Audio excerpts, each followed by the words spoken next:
Welcome to the Caffeine Stream on Caffeine and Philosophy.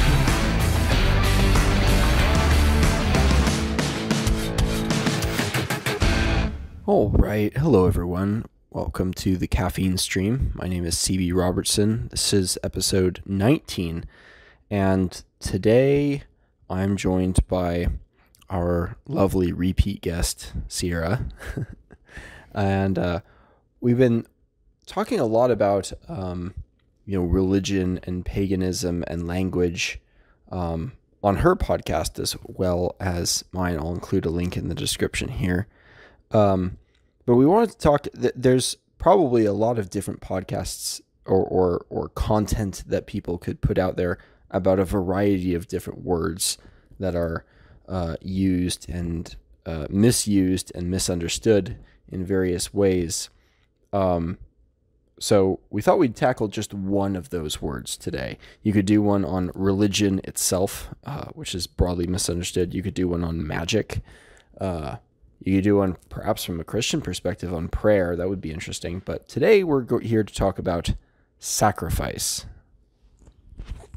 Yes, I have many thoughts on this. So the reason that this came up and the reason I was thinking of this was because a friend of mine and I were discussing sacrifice in a pagan context. So she's very new to the community. It's something that she's like trying on. She's like, I don't know if this is the name for me, but like I'm willing to go with you on these like esoteric journeys. So she and I were talking about basically the phenomenon of sacrifice at ritual. Chris is is part of a men's group here in our local area. They meet periodically, and as pagans of a relatively Norse, We've passed through that phase. not exactly anymore. But. Okay, well, all right. So we're of a Proto-Indo-European. With that, like yes. Okay, so of a Proto-Indo-European perspective. Yes. Okay. So anyway, regardless, the point is they're goats, and you know what happens to the goats who go to the woods with the men who go to ritual. And she was just appalled by this idea. She's like, "What do you mean they sacrifice goats?" Because in her mind, she immediately thought that these animals are just like slaughtered and then left to like lie fallow somewhere in a field, and then it's like some kind of weird thing, and like she thought it was just so wasteful. She's like, you should eat them at least. And I was like, why would you think that they don't eat them? Yeah, and this is one of those misunderstandings that is understandable on the first part because whole sacrifice, completely burned, which is Holocaust in Semitic languages, does involve the complete destruction of the animal and the waste in that way. But that's not very common. Most sacrifices are like in the Hellenic tradition, for example, they'll ceremonially wrap the femur, the thigh bone, in fat and burn that, and the rest of the animal gets, cut out and roasted and served to the men involved. This is what we see repeatedly throughout, for example, Homer's works and other Greek traditions there. Very similar stories in older Proto-Indo-European traditions where, slaughtering an animal was something that would feed dozens, if not, more people. And so they made it an occasion out of it. Mm-hmm. And it was a lot closer to what we experience every year at Thanksgiving, where we kill this bird and use the we don't kill it because we've outsourced that, unfortunately, I think, to, Kroger or whoever. But Butterball. Yeah, Butterball. But we use the opportunity of coming together to eat, which is a very psychologically powerful thing to do, to sit down to eat with other people, as an opportunity to give thanks. And sacrifices in almost all pagan contexts are very similar to that.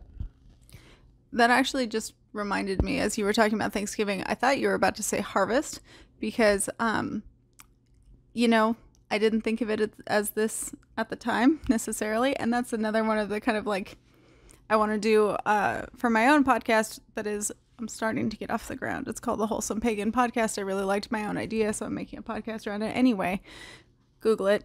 Or just look at the link in the description. Or look at the link in the description. Anyway, another word I would love to talk about is like avoiding paganese and like not doing the Christian thing of turning everything into like, well, God's really guiding us. So anyway, so I don't want to over paganese it, because I could retroactively act like this was somehow the day that I went over and helped my friend process 60 pounds of tomatoes and can them was in some way some kind of harvest Maven sacrifice or something. It was not. It was a fun time. We ate Chick-fil-A and processed a lot of tomatoes. It was very fun.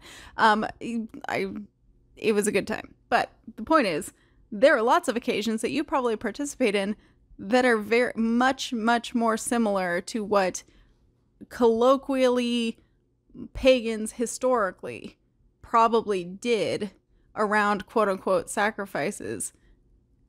We didn't like throw some of the tomatoes into the garden, although actually we did hold aside all the seeds and the skins for him to process and keep and save the seeds for next year.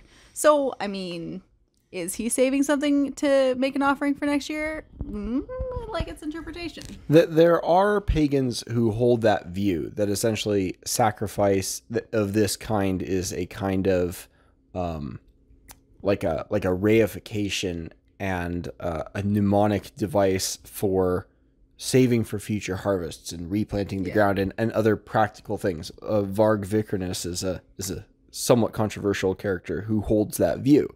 He says all of these like ritual traditions are really just early science of like consistency. I don't hold that view myself. I think there is a meaningful distinction between doing mechanistic causal action. So like, no, we're planting seeds in the ground so that they will grow. Sacrifice implies some kind of ritual component. Oh, no, hang on, wait a second. We haven't pre-talked about this. I think there might be a difference between sacrifice and ritual sacrifice.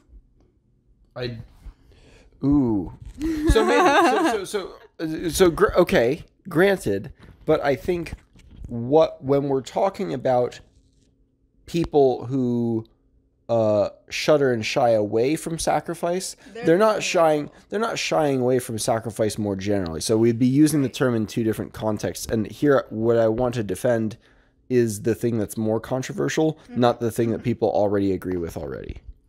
Okay, that well parried, my friend.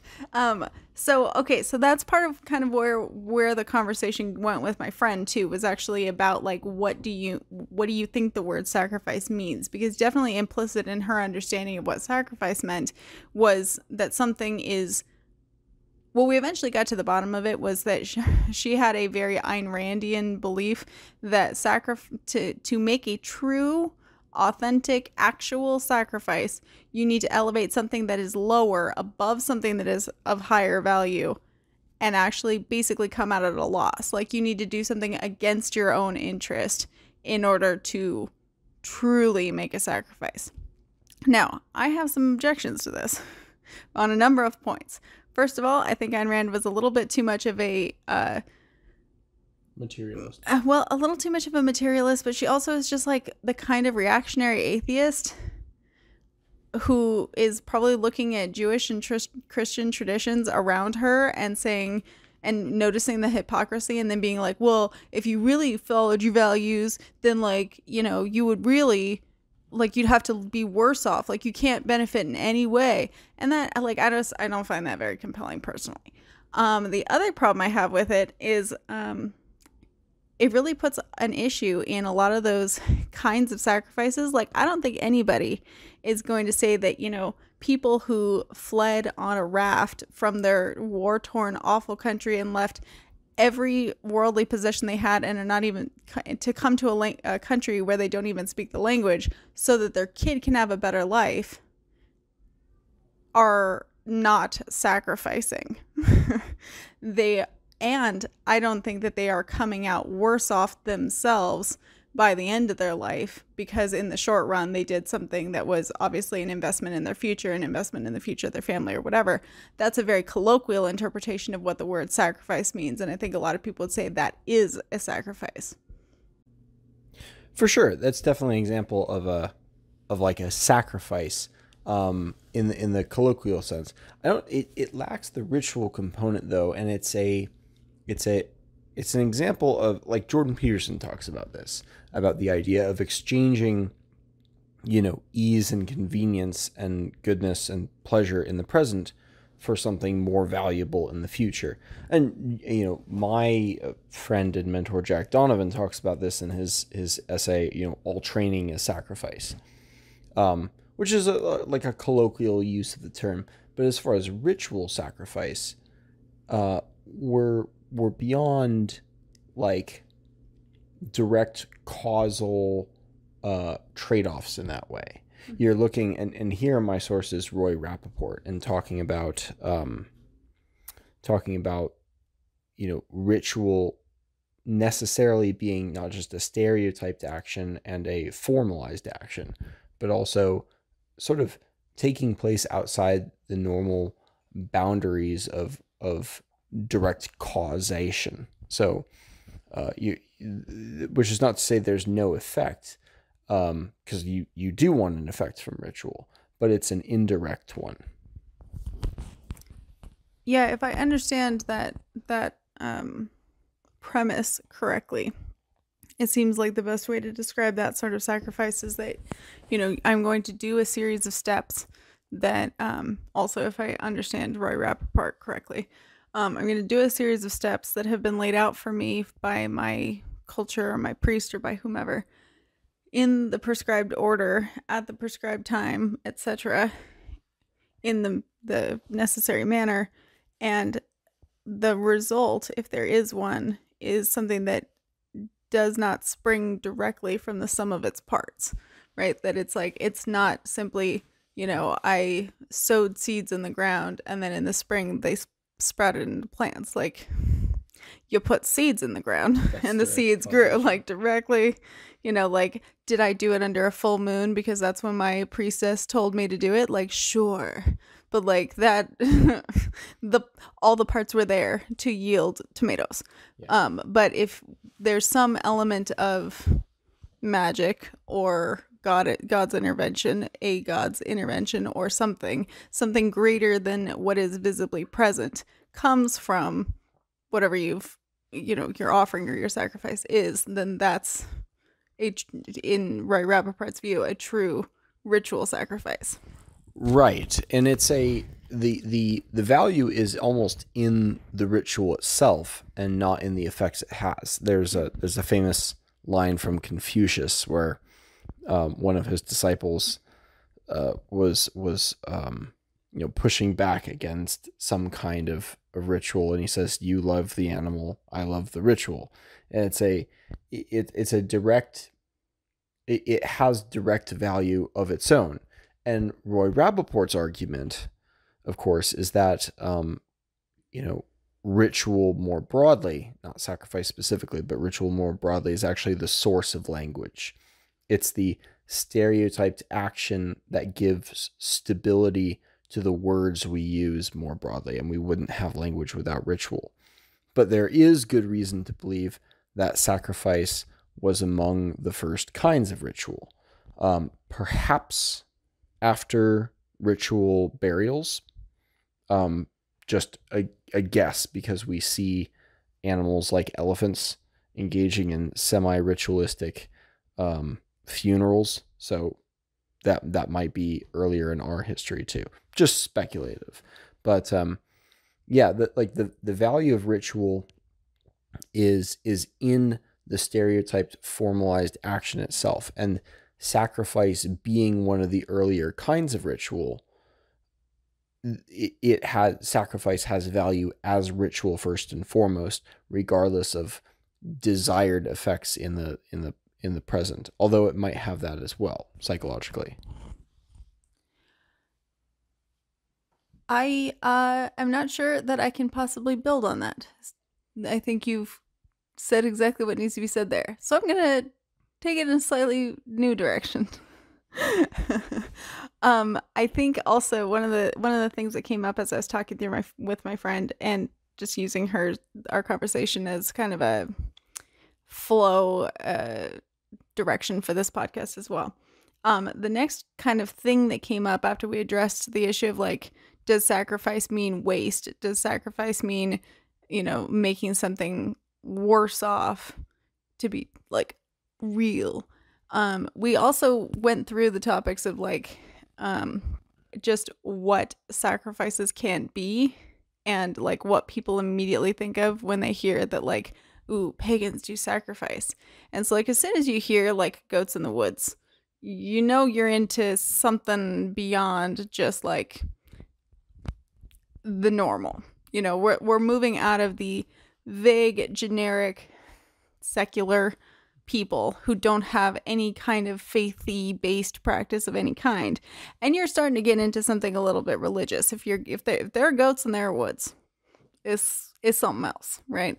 And so one of the things that I think gets levied also against pagans is sort of this like, when you say like they're gonna make a sacrifice, people throw all kinds of words and all kinds of information and they lump it all onto pagans and they go deal with this. And so like, what about human sacrifice? And it's like, well, you can take that up with the Mesoamericans.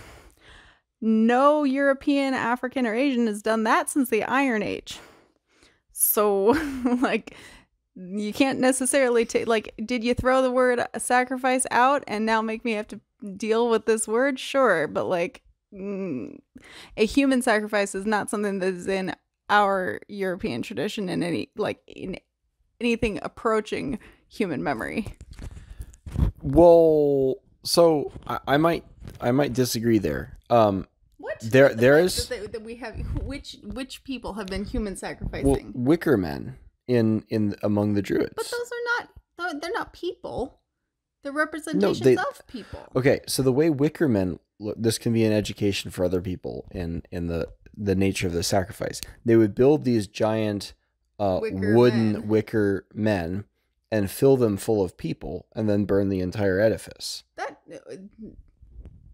in what millennia, sir? I want to say the 9th or 10th century, maybe a little bit earlier than that. AD. I am either gonna have to check whether the Iron Age is after Jesus. The Iron Age is well before Jesus.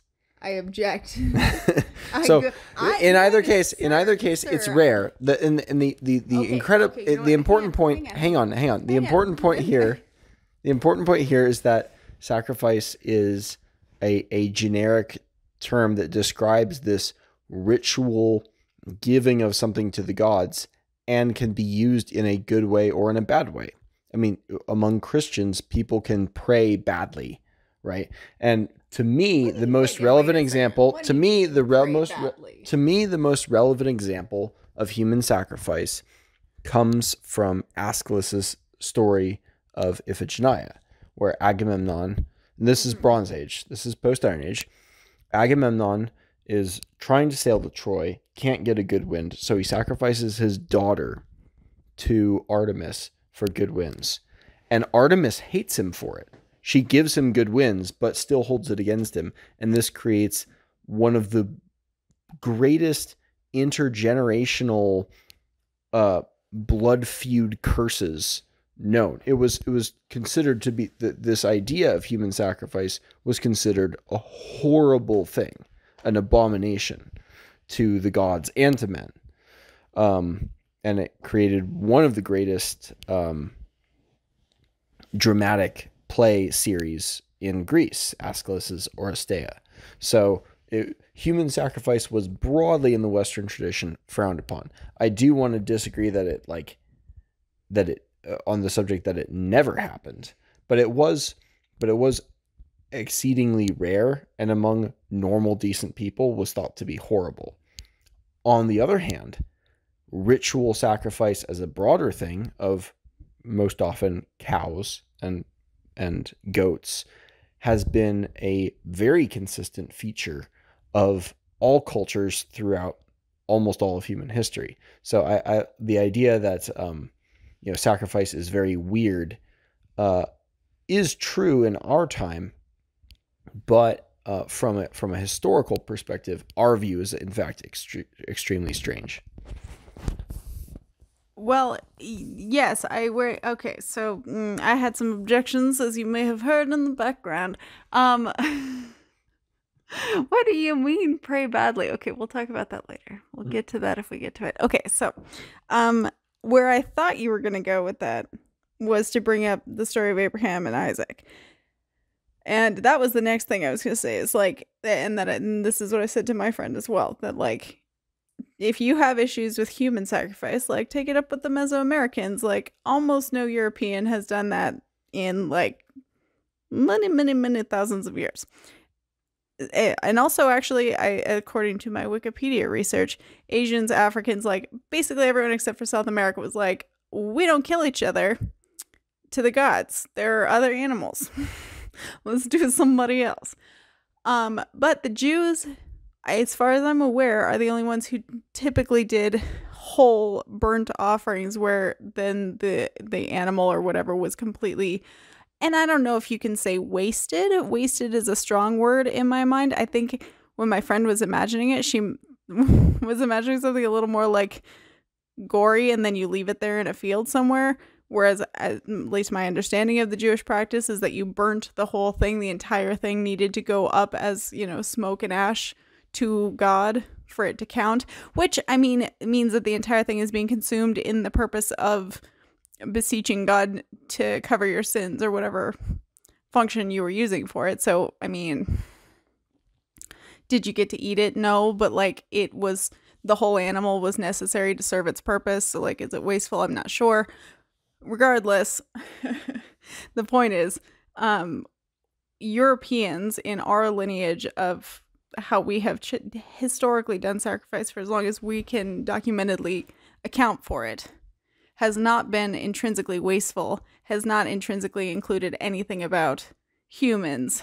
And so the word sacrifice is a funny one, because it comes with a lot of these kind of cultural baggage and a lot of like hodgepodge horrific associations and just get kind of thrown out there whenever you mention the word sacrifice as it pertains to especially animal sacrifice, and you try and bring it up in mixed company. People get kind of like, let me throw these other weird things that I can think of out and make you deal with it.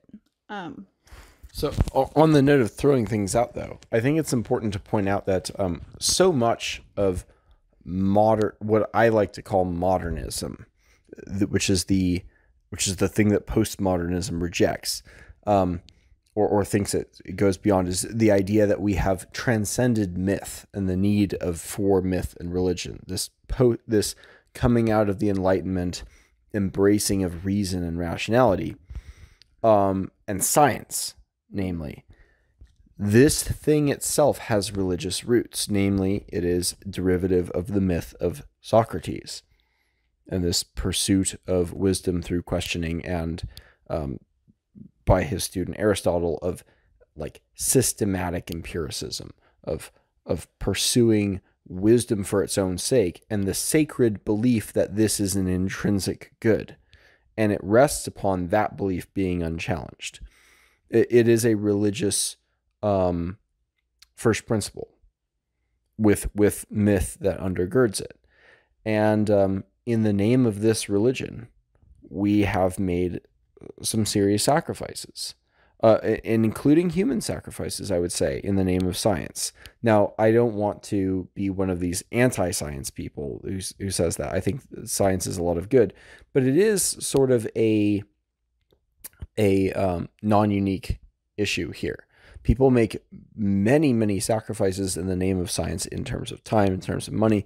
And what's funny is there is a kind of formalized, stereotyped ritual structure to scientific papers and the scientific process in how people go about doing things, whether you're a Popperite or even a Kuhnian in how you go about this. But the example that always comes to my mind that my dad told me, because my dad was a scuba instructor for many years, was how the U.S. Navy came up with the dive chart for where you get the bends. The bends is if you come up too fast, the oxygen in your lungs and in your body expands, and you can get bubbles that come up into your brain and can kill you. But before it kills you, you get what's called the bends, which is these oxygen bubbles in your like neck. And the Navy just sent guys down and had them come up from different depths at different speeds. And like, oh, this guy got bent. Write that down. And they would literally essentially sacrifice guys in order to come up with this chart. And much of human scientific progress came by that method. Well, and isn't it funny too how, to your point earlier in the show, we were talking about how, most of sacrifices, the context was actually basically the butchering. And some of it, a portion of something, was offered to the gods, but the vast majority of it was cut and processed and hung and dried and done whatever you do with it when you get everybody together to do a hog slaughter. When you got to slaughter a lot of animals really quickly and preserve all this stuff for winter, like, you get everybody, and it's basically butchering. That's not in that, when you think of it like that, and you think of that, of the act as being generally just mostly about butchering, it's not that weird when you compare it to the fact that we have places that are slaughterhouses, right? We have places where a Jewish rabbi has to walk through and go, yep, this is all according, kosher. An actual religious figure has to walk through and approve it.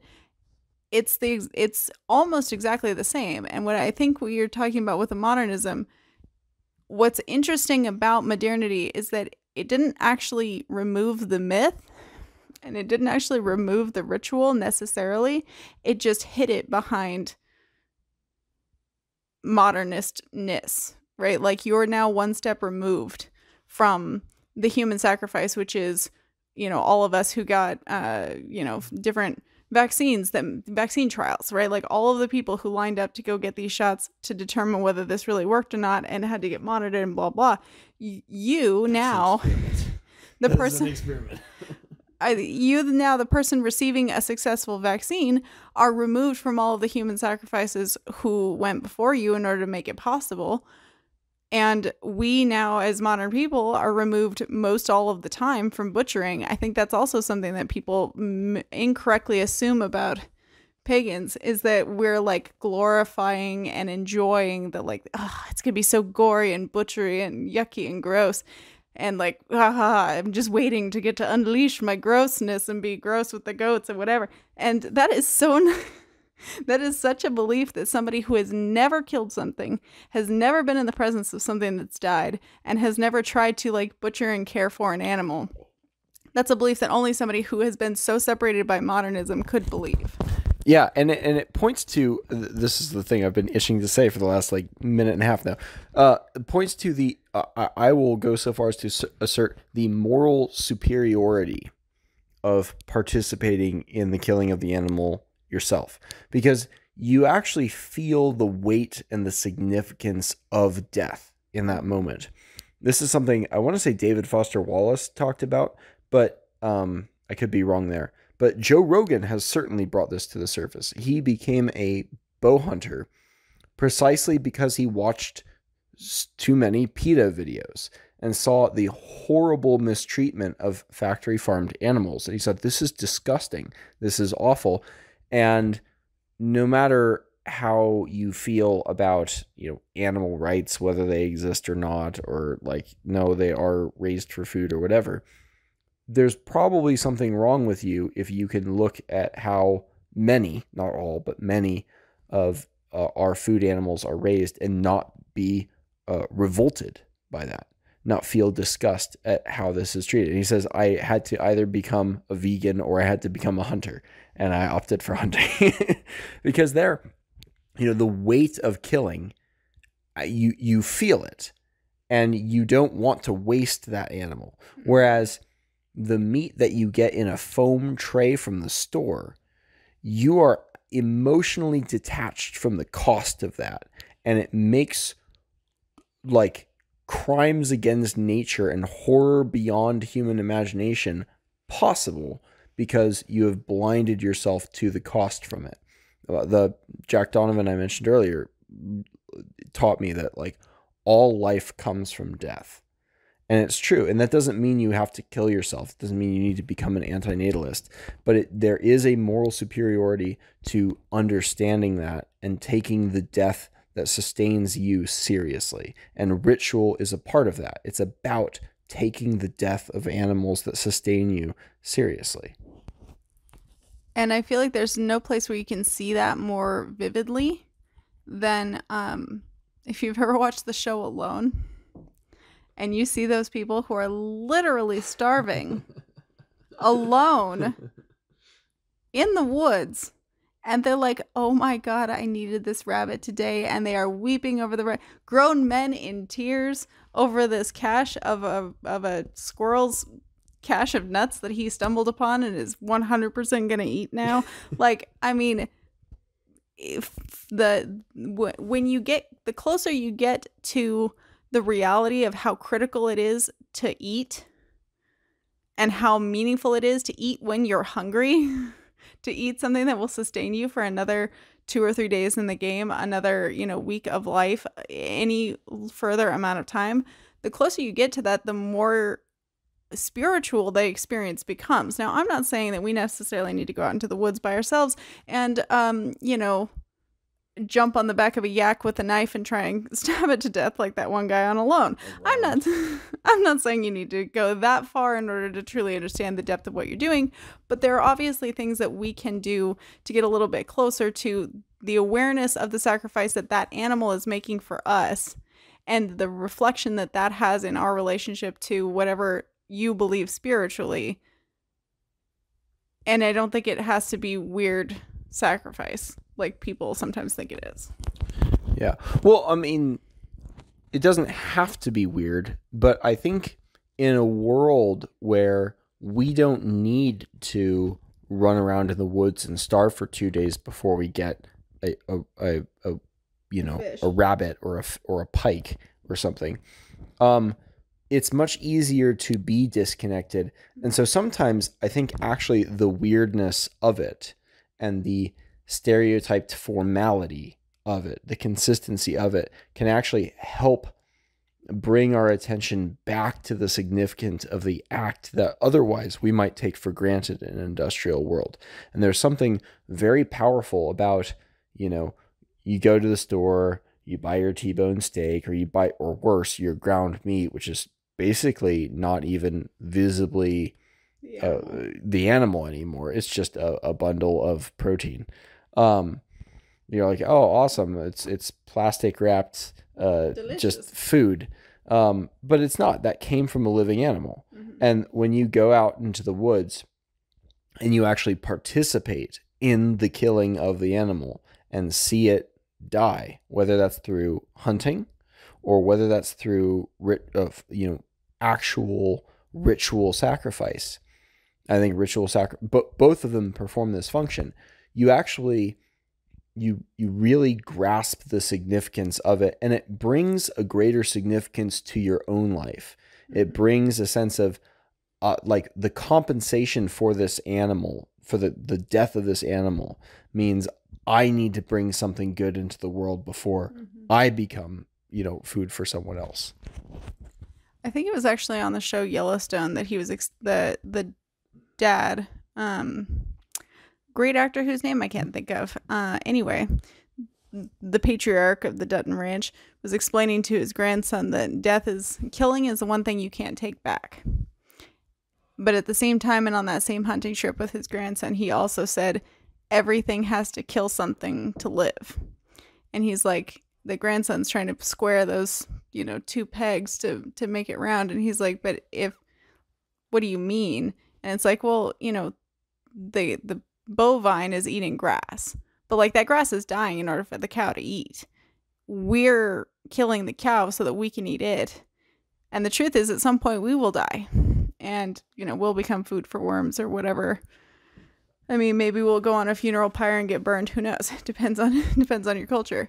But to bring it back again to the ideas of sacrifice and what it means, there are a lot of different layers to that, as we've discussed already. But there's also this aspect of like, and this was the question that I have not yet satisfactorily answered for my friend, which is, we centered around a couple of different topics around sacrifice. She wanted to know what separates, because I advanced the Jack Donovan argument that all training is sacrifice. I was like, a significant amount of probably what was ritualized sacrifice for a lot of pagans in, true bumpkins, right? Like just people in the country, was actually just butchering season or saving your seeds for harvest or whatever, or saving your seeds for next season, blah, blah. A lot of it probably was basically choosing to prepare for the future and to do right by the animal or to do right by your community. And so her question became, what separates sacrifice from just choices? And I think it's hard, and this is why I kind of played you my little curveball of what's the difference between sacrifice and ritual sacrifice. Because I think that there is a difference,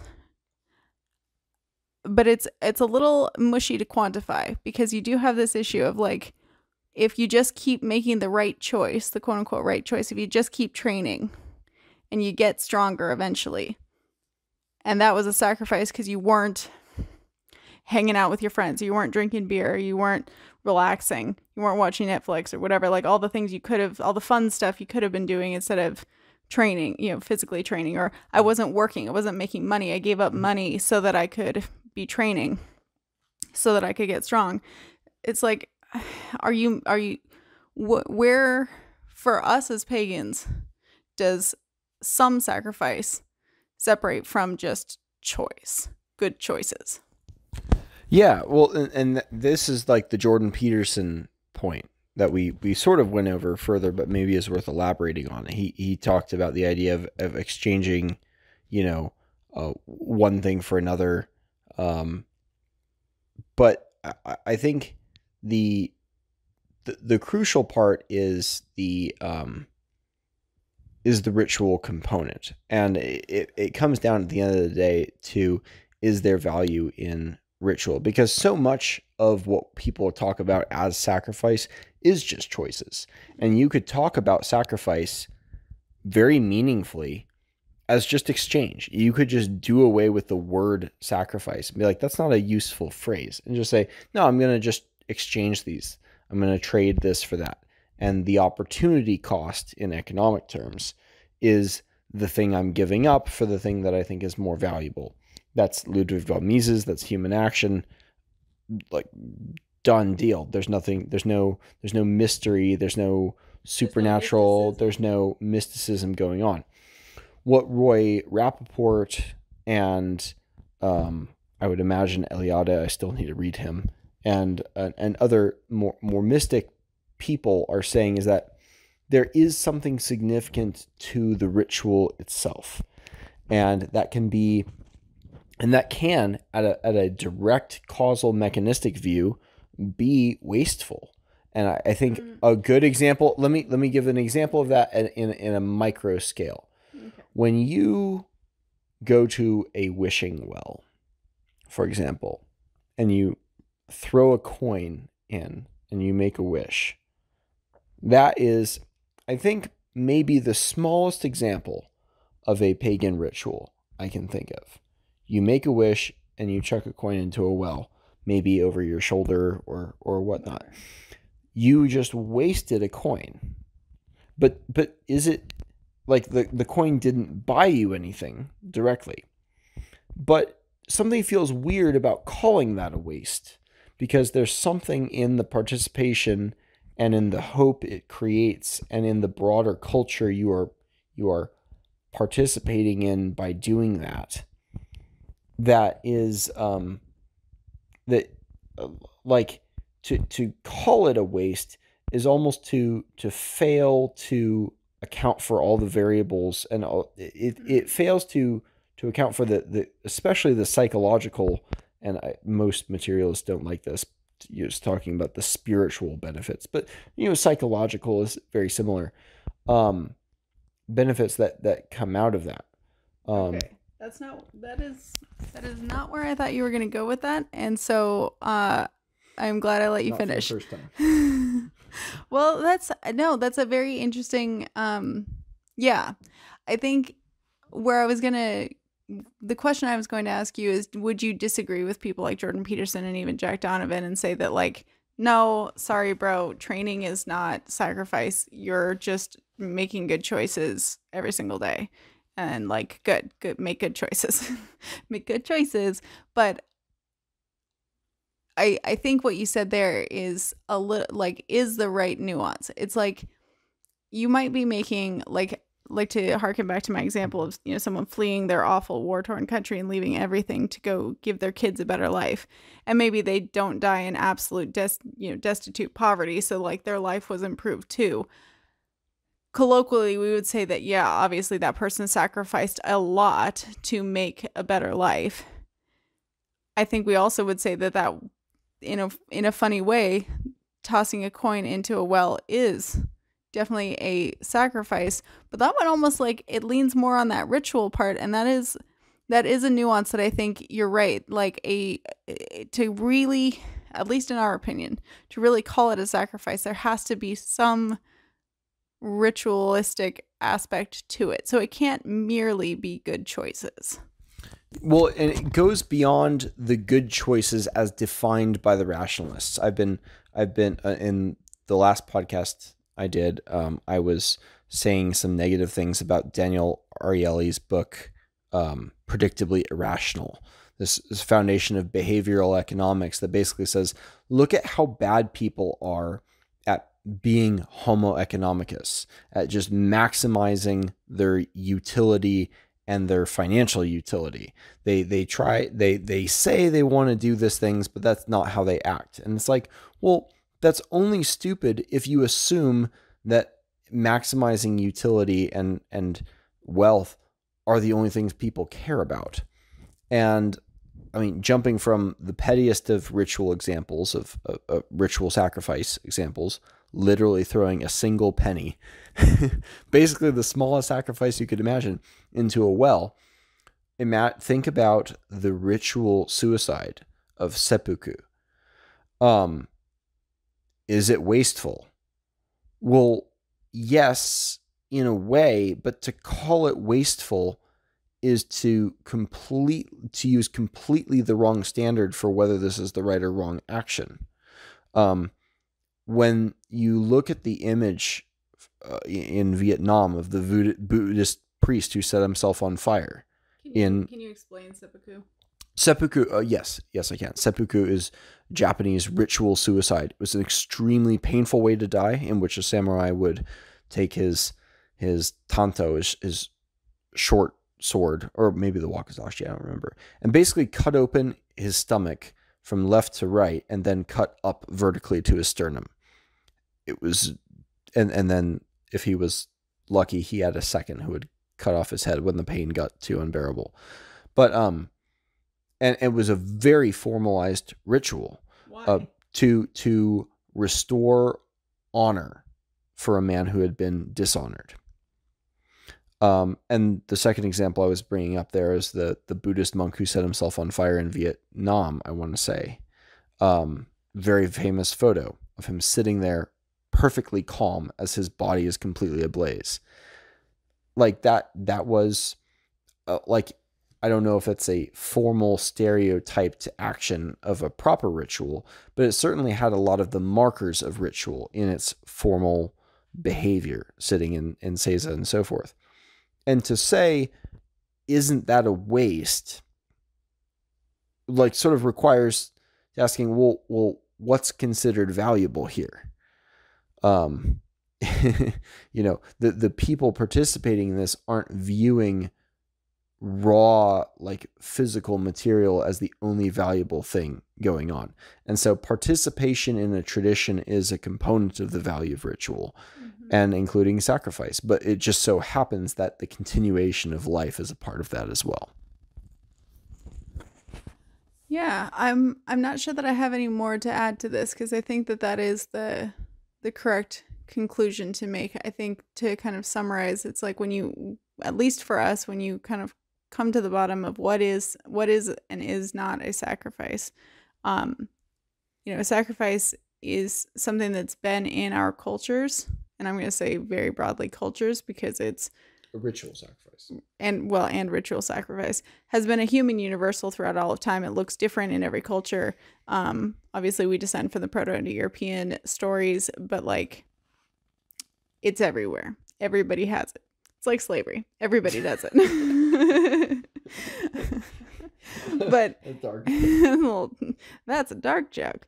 But like, every culture does it. Every culture has eating traditions. Every culture has, religious traditions. Everybody does some kind of sacrifice. So, what sacrifice means to you, or what counts as a sacrifice, might be very contextually dependent. And it was a little funny aside that she made as we were talking, that she said something to the effect of, I don't really care about the lineage of ideas. I just want to know what the idea is, which I was like, it exploded in my brain. I was like, I cannot process whether I can evaluate an idea as good without knowing its lineage.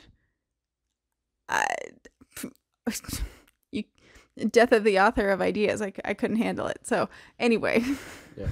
I was like, well, that's an idea that very much descends from, like, reactionary atheists responding to Christians who are responding to Jews. And she's like, I don't really care about all that. And I was like, that's critical to the story to me. But whatever tradition you do come from, and whether you're evaluating this as something, if sacrifice feels icky to you, it may be because you're carrying around some baggage from either lineages that aren't attached to yours necessarily, or because maybe you've got too many different colloquial terminologies for sacrifice running around in your head, and you haven't really parsed it out like we just have. Yeah. Or because, to get a little bit more conspiratorial, certain people have promulgated negative connotations in attachment with certain words. So it's like, it's prayer when we do it, but it's sorcery when other people do X behavior. Or something is just good decision making when we do it, but it's a pagan sacrifice of awfulness, of barbarity, when it's done outside of the context of Thanksgiving, for example. Thanksgiving is, I think, the last contemporary example of an actual animal sacrifice. And obviously, like, I don't know, did they kill the groundhog on Groundhog Day? No, they don't. Oh. They just they just watch to see if he sees his shadow. You don't know. It's a ritual. Life. It's a ritual, but it's not a ritual sacrifice. I'm pretty sure Puxatawny Pete is new every year. You don't know what happens to him. And Thanksgiving is unfortunately kind of neutered version of ritual sacrifice, because most people don't actually kill their own turkeys.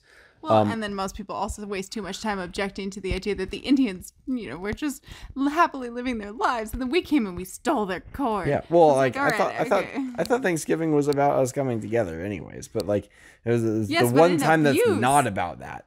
But anyways, it's still about, like, it's still taking the opportunity to sit down and eat together in a formalized, stereotyped ritual fashion to to partake in and enjoy what was given up, namely the bird, and to use that opportunity to give thanks, whether that's to God or to the gods or to your ancestors or the generalized ancestors of your nation, or just to things in general that you are gracious for.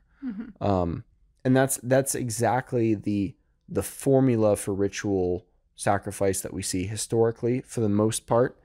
And it's, I think, the true nature of ritual sacrifice, beyond the sort of barbaric connotations that are attempted to be attached to it. Very good. I don't know if I have any more concluding thoughts, although I do think we should especially as we head into the fall season, all my favorite holidays are coming up. We should definitely sit down and talk about all pagan stuff that we do at all these The holidays. Santa cult. Oh, yes, the Santa cult. Yes. But we got other good holidays that are pagan-y and coming up. So. Well, it is a can I share something? decent timing coming up on Thanksgiving and Halloween and all that. I do want to share something that I just learned today that I did not know until just now. Did you know that the origins of blowing out the birthday candles on your cake and making a wish, that is originally a fire and smoke offering that people made to Artemis. You made your wish and you blew out the candle to pass the smoke on to Artemis to grant your birthday wish. So basically, the cake is Agamemnon's daughter that you just killed. You had to make it gross. No, just cake. Wait, Christopher, we are not Catholics. No transubstantiation. Of the Eucharist, yes. Anyways, I think that's probably enough for now. We've beat this subject into the ground. We'll come back next week with more interesting substance. Thanks so much for listening. We'll talk to you all later. Bye.